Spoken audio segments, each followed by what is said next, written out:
Welcome to the Best Known Church Show, where we show you how to 10x your reach with church marketing that will help you increase your impact, make more disciples, and become the cornerstone of your community again.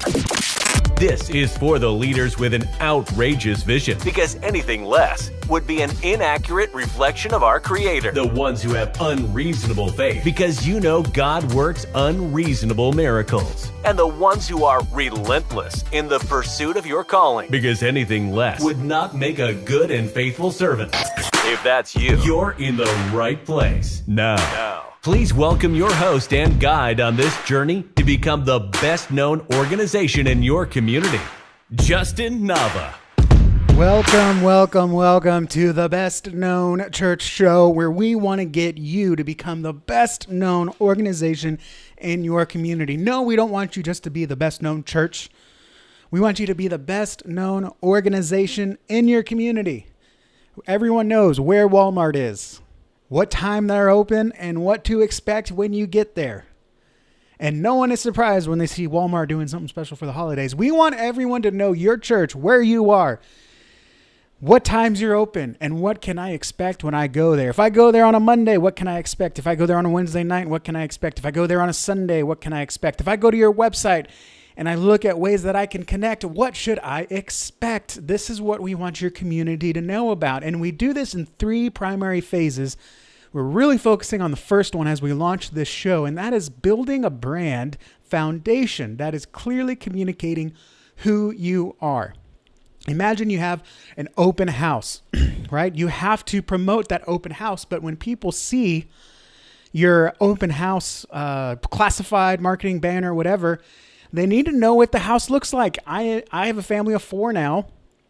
I don't need to go renting a 2-bedroom house unless that's in my budget. But I would ideally want something larger. So if I'm going to go to an open house, I need to know, will this be appropriate for my family? Or my dad, who's single and older, when he sees an open house, he doesn't need to go looking at 5-bedroom houses with a pool in the back. Yes, he wants a pool in the back, but he doesn't need a 5-bedroom house. He barely needs a 3-bedroom house.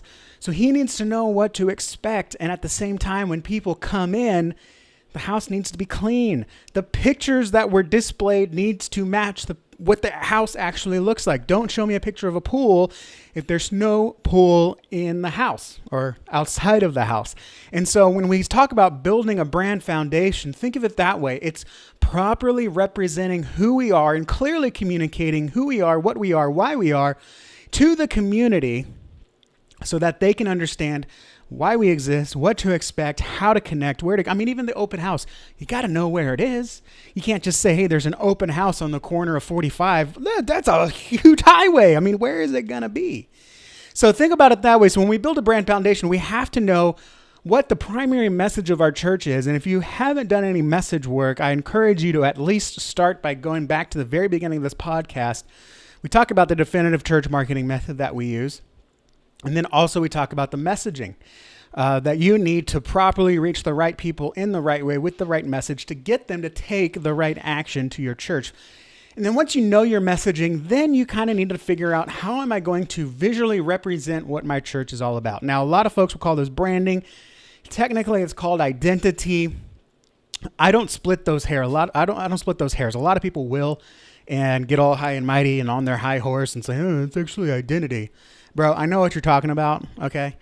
So I use them interchangeably: branding, logo, identity. I'm not going to hold it against you, and just don't hold it against me, because I like to speak your language, Pastor. So today I really want to talk about what makes a good church logo, and really let's talk a little bit about the philosophy of it.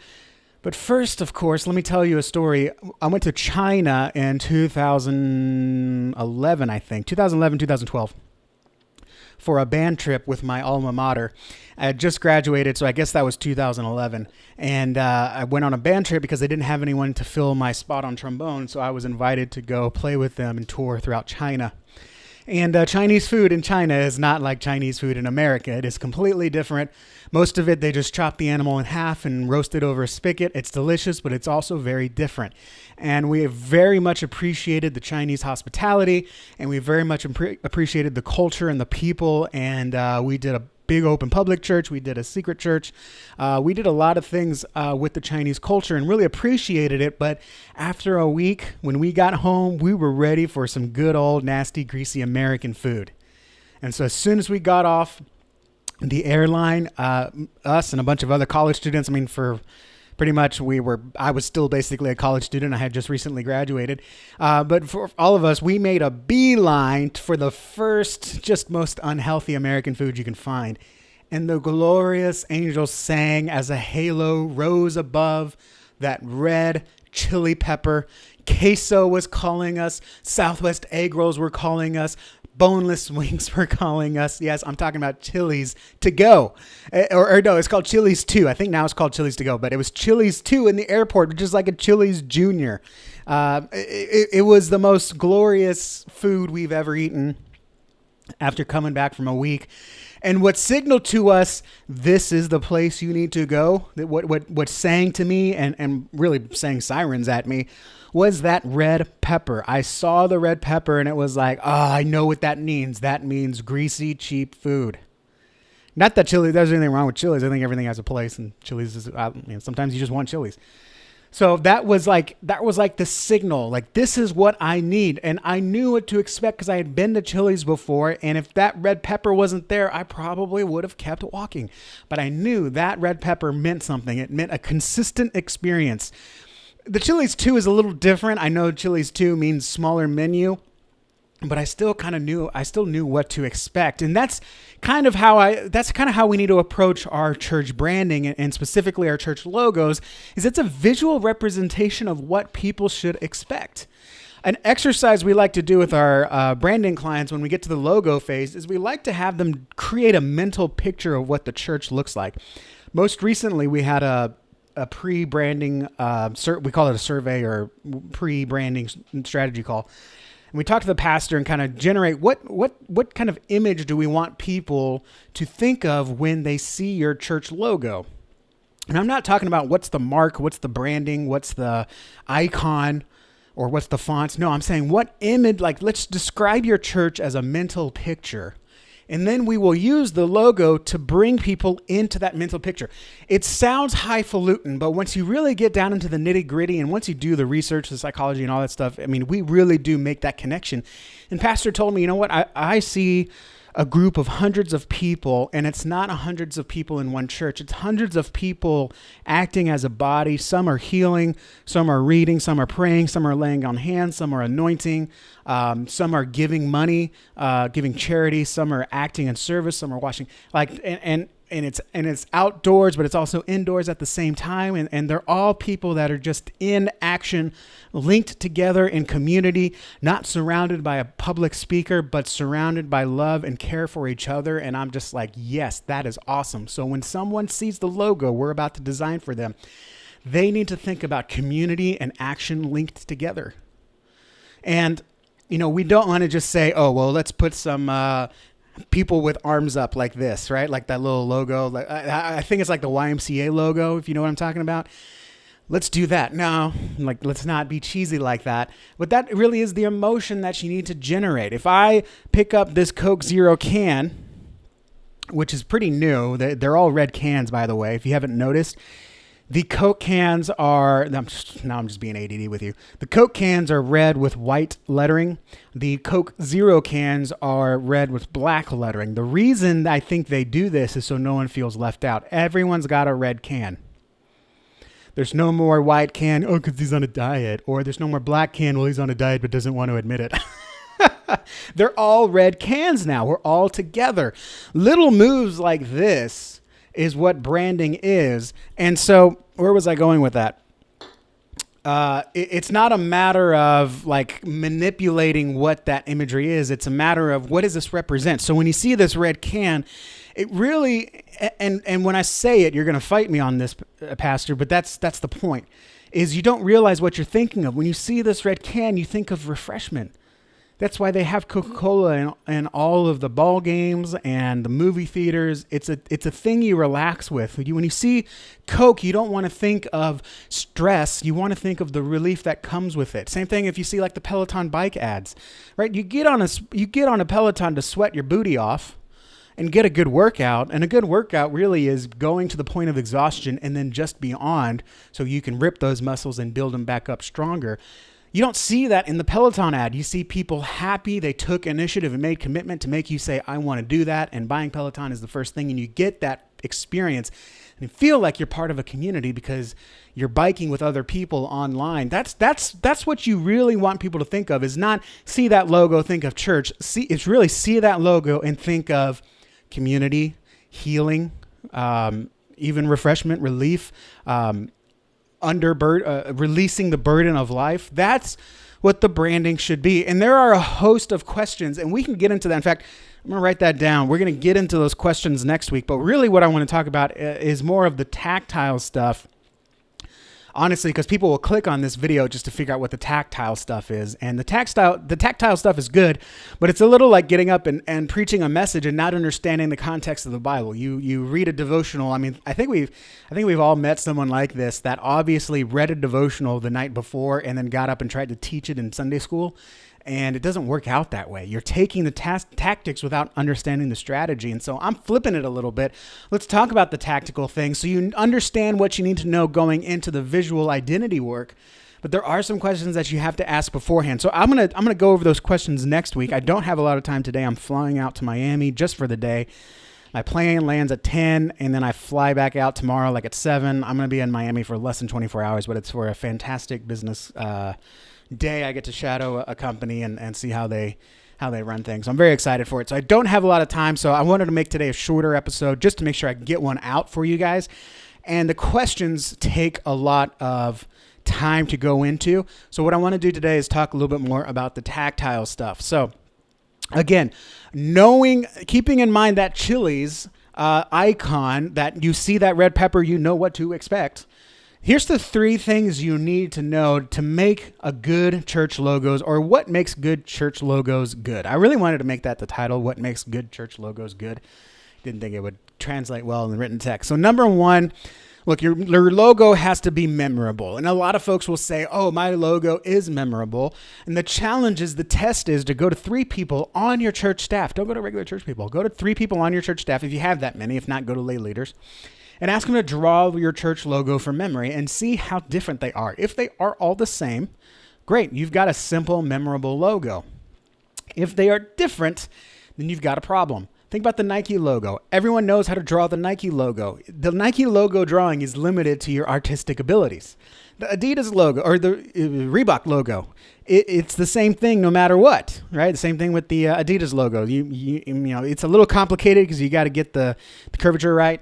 Or no, I'm thinking of Asics. Anyways, you know, you've got to be able to draw it. So if your church is using a crest or a badge or something with lots of representative elements in it, it's probably not going to be easy to recognize.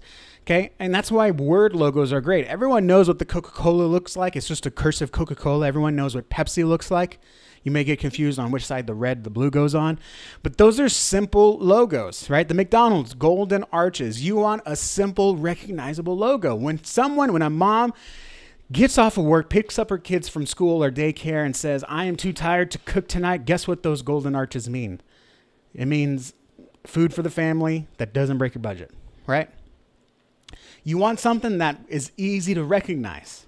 And that's why logos are getting more and more simple. I'm going to show you at the end of the show here something called de-branding that a lot of multi-million-dollar companies are doing, and church creatives hate it because we want to be creative, and I understand that.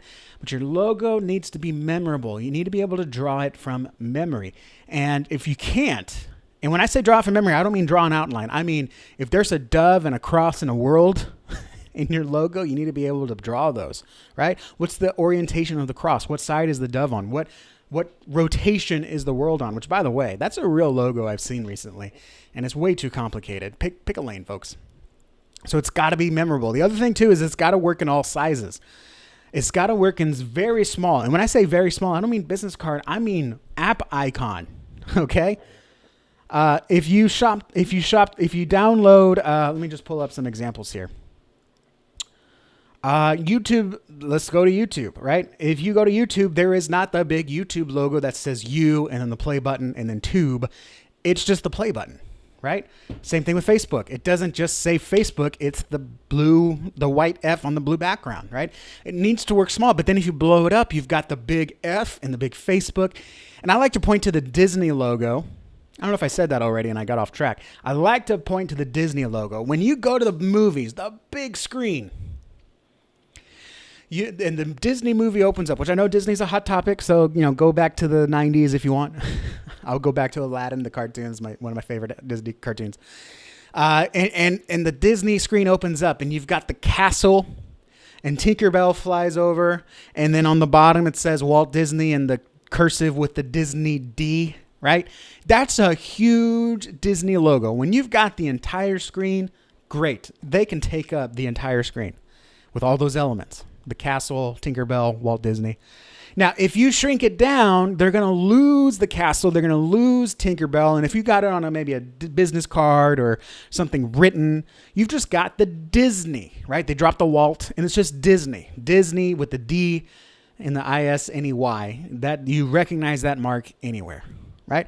But you can go even smaller. And you got to go to like maybe a circle, an app icon, or a profile picture. Let me pull up Disney Plus and see what they look like. And you've got the Disney D. You've got the Disney D, which you see that cursive D with the swirly do up top, and that's Disney. Now, Disney Plus, of course, just proved me wrong. It says Disney Plus. The Disney D would look better, Disney. I'm going to tell you that right now. Simplify it, right? That's how you get things to be more memorable, but also make sure that your brand is recognizable among all facets. Now, if you have an abstract mark, let me pull up some abstract mark examples. The Nike swoosh, that's an abstract art. Pepsi, that's an abstract mark. Even Chase, think of Chase Bank. That's an abstract mark. What are those four little things that make a squared circle, right? It's abstract, but when you see that on the corner of your credit card, on the corner of your bank statement, or whatever the letter comes in, this is a letter from Chase Bank, right? And then you also see the colors that go with it. That's kind of the memorable part of it. But that's how you make it work in all sizes, right? You've got the big abstract logo and the big word Chase, or Chase Bank, or Chase Bank, JP Morgan Associate, whatever it is. But you shrink it down and you've got that one icon that people can recognize. VU Church does this really well. They've got the big VU, but if you shrink it down, you can't really make out the letters. But when you see that mark, it's VU Church. The last thing is make sure your logo, this is super simple, but I see this mistake all the time. And this isn't what makes good church logos good is that they work in black and white. I see a lot of church logos, especially on Facebook, people asking, hey, tell me what you think.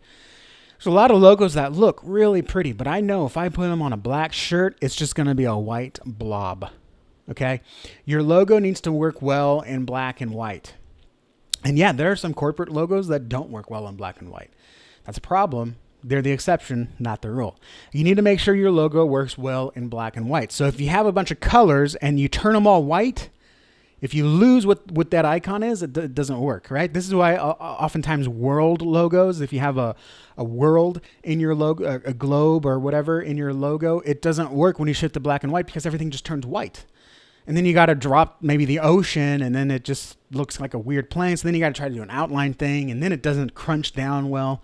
Globes just don't do well in logos right now.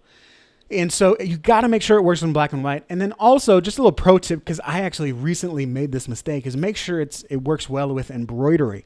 When you get things embroidered, they've got to be thick enough to get good stitching. And if you look at, actually right here on my screen, this little signature here, it's a little too thin. I mean, they get like one thread to make my signature on my t-shirt, and it's not as visible as I want it to be. So don't make that mistake. Don't go too in detail, because if you shift to black and white, you may not see it if you get it embroidered or you try to get it stamped on something. It might rub off if the ink's not good. So that's the three things. Make sure it's memorable, meaning you can draw it from memory.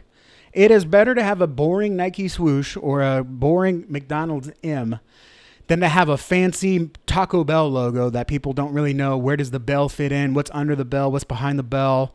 The bell's at the middle, right? Like, you need to simplify it, okay? Just like I'm going to show you an image here at the end showing how organizations are debranding and simplifying their logos to work across all mediums.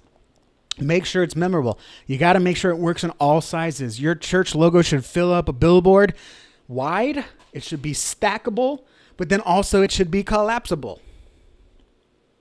And then make sure it works in black and white, and make sure you don't have too fine of detail.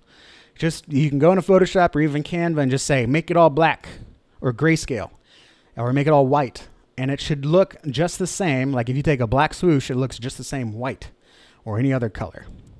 Okay, so look at your church logo and run it by these three things right here. Is it memorable? Can me and 3 other leaders draw it by memory? Okay, and you will be surprised how many other people cannot draw it by memory. Make sure it works in all sizes. Do you have a large full color format that works on a billboard? Do you have a small format that works on a mobile app? Let's just say that. And then does it work in black and white? Look at your church logo, and if it needs to be redesigned, I'm going to give you 2 things to do today. If your logo needs to be redesigned, number 1, wait till next week's episode, or if you're watching this in the future, go ahead and listen to the next episode. I'm going to give you the questions to ask to get the right logo made for yourself. Or if you want us to do it, 832-861-7654. You'll hear it again at the end of the show, 832-861-7654. Give us a call. We can do a free consultation, look at your logo, look at your entire marketing strategy if you want. The logo is a very important part of that, and we can go ahead and take care of that for you, so you don't have to worry about it. You just have to worry about what message we need to communicate, and we'll take it off your hands for you. 832-861-7654. Let me show you a debranding example here. This was tweeted by Bloomberg, and a lot of people had some issues with it. Now I can't get rid of Twitter's garbage on the side. But here we go. So, Bloomberg tweeted out, and they did a TikTok on it. That's what put it on my map. I don't know if I can bring it up bigger. There we go. So you'll notice if you're watching this, you'll see it. If you're listening to this, you can just search Bloomberg debranding, I think, and that'll bring it up. And as you look at this, you'll kind of see, we're losing a lot of detail. I think a good example is Kia, right? The Kia logo is simple enough. You see that on my screen on the bottom left. And now it's that Kia, that strike, 1, 2, 3, 4, 5, 6 lines make up the Kia logo, but it is recognizable. When I see that on a car, I see Kia. Same thing with Rolling Stone. We lost the shadowing. Same thing with Dunkin' Donuts. We lost the coffee. We lost the word donuts. We lost most of the coloring, and now it's just Dunkin'. Toyota simplified. The Pringles, I know, brought up a lot of folks are upset about that because we lost the Pringles man's head, and now he just looks really surprised. Nissan's another good example, very futuristic. Warner Brothers and Burger King, you can see how well. I don't like the Burger King one, but I think the color should have stayed that more golden yellow. Weight Watchers is a really good one, right? That one works big and small. This is what I'm talking about when I'm talking about debranding. And so even if you're not changing the language your logo speaks, you can still communicate the right message, but make it in a way that works both big and small. In fact, that's what we're doing for this latest branding project. Is he's got a logo he wants and likes, but it doesn't work wide, it doesn't work tall. So we're gonna and it looks like it's from the 90s, but it's a good visual representation of the church. So we're just gonna update it for him. So that is an option for us to take care of as well. If you want to do it on your own, again, we'll listen to this again. Write down the 3 key things you need to make a good church logo, and then listen to the next episode. We're gonna give you the questions to ask if you are going to do it yourself. And anything else, you guys can let me know. Email us hello@NavaChurchMarketing, or give us a call 832-861-7654, and I'll see you guys next week. That's going to do it for today's episode of the Best Known Church Show with Justin Nava. Be sure to subscribe to stay updated on the latest news, strategies, and resources that you need to reach 10x more people and become the best known in your community. To send us a message or leave a voicemail for Justin to be played on a future show, visit thebestknownchurchshow.com. And if you'd like to work with us so you can focus on your ministry, give us a call at 832-861-7654. Until next time, stay outrageous, unreasonable,